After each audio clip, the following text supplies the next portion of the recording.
guys, welcome back to my channel. As you can tell by the intro, this video is about the Dermacol Full Coverage Foundation. The time is now 10:56, so it's about an hour since I put the foundation on initially. And yeah, I'm just going to tell you a little bit about it. So everybody has been going mad maybe in the past year about this Dermacol foundation. And they do have other foundations in the line, but this is just the one that everybody goes mad about. So it just looks like this. It's a gold squeeze tube packaging. It does say it has 30 grams on there, so I'm not sure what that's equivalent to in millilitres or ounces if you're from America. It does have an expiry date on the back of mine, which says 03/2021, but I'm assuming I'm going to use it all by then. I have the shade 201, which is the lightest shade, I think, because shade 207 swatches slightly darker from what I've seen. So it just looks like this, and it comes in a nice little box like this, and then it does have like the, oh, it's this side, the like kind of holographic logo to show that it's real. So the background of this foundation is it was made in Prague quite a few years ago. It was then sold to Hollywood, and then they use it for movies and pictures. It contains 50% pigment. It's why it is so thick when you put it on. I have to work in stages with this foundation, so I like to do like one side, two side, three side, and then touch up wherever possible, just because it's so thick. I don't want to put it on my face. I want to work in stages and do a little bit at a time. So this is a foundation, but it also can be used as a concealer. It does cover things like tattoos, any kind of dark marks. It's really good for that because it is so high coverage. It is also waterproof, it's hypoallergenic, it's made for all skin types. It does have an SPF of 30 in. I've not checked it with flashback yet, but it might be one to consider if you want to wear it for like a wedding or something you're going to be taking a lot of photos for. So I got mine from a website called Notino. It is a UK website, but I think they do have websites in other countries, and I paid £8.52. I did get it a while ago, and I have been testing it out in the meantime, because I wanted to, you know, give a bit more of an informed opinion and see what I think about this foundation before I filmed the video. So I have been trying it on and off for quite a while now.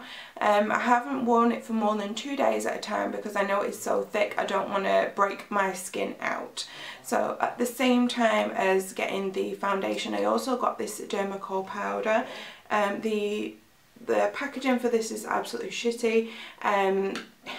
But it was only £3, so you know, I suppose you don't expect much, but you know, it's just like a little, and that is made by sellotape, so it just comes off like that.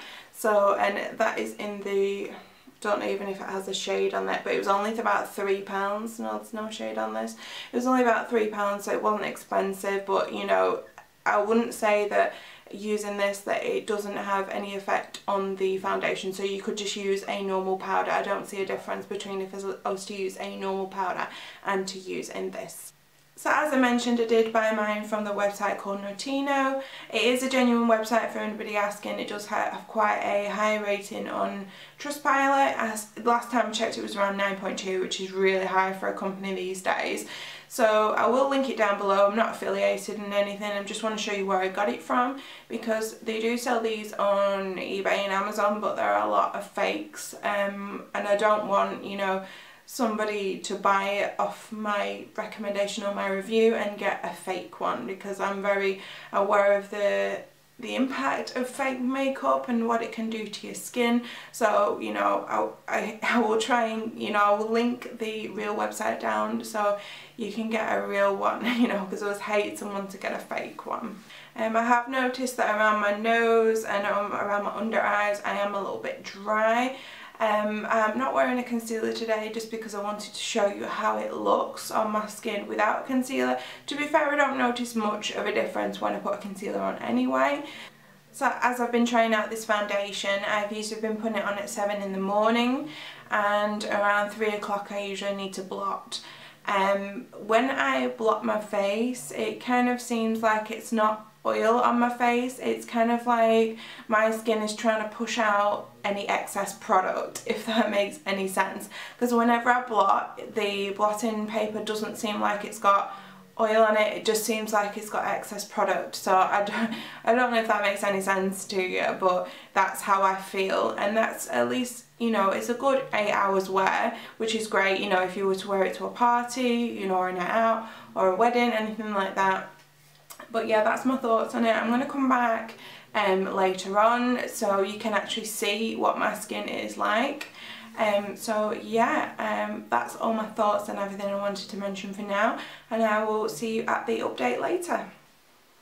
Hey guys, welcome back. So the time is now 7:15, so it's been over 8 hours that I've been wearing this foundation, so I thought I'd come back for a little check-in. So one thing I can definitely notice is it's worn off around my nose. Not as much as other foundations, but you know, it does usually wear off around my nose anyway, so that's nothing, you know, nothing different. But the foundation has got a little bit shiny all around my T-zone. I can see that it is clumped up around my chin. And just to note as well, for today's video, I haven't blotted at all, and I've been trying not to touch my face. It has kind of clumped up around my nose and on this bit on my forehead. I'm going to zoom you in now and see if I can, you know, show you. My camera is not very good at doing close-ups, so I just want to put that disclaimer out there, but we'll see what we can do. Okay, so this is my face up close. I don't know how well you can see.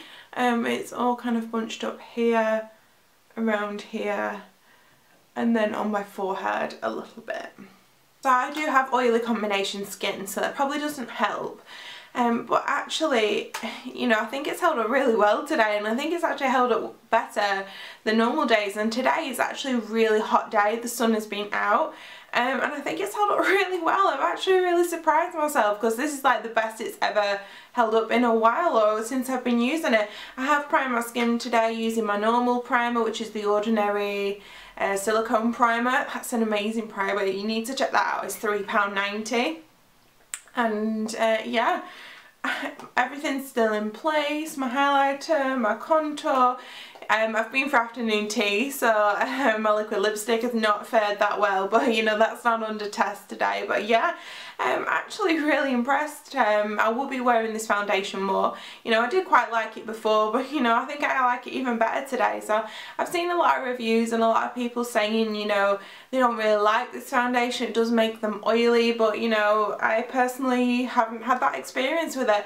I think personally it's all down to how your skin reacts with the foundation. I don't think, you know, everybody will say have a good experience or a bad experience. It's all down for you to try it. My experience is a good experience, so thanks for watching my video. I will link the foundation down below where you can get it from, and I will see you again soon. Bye!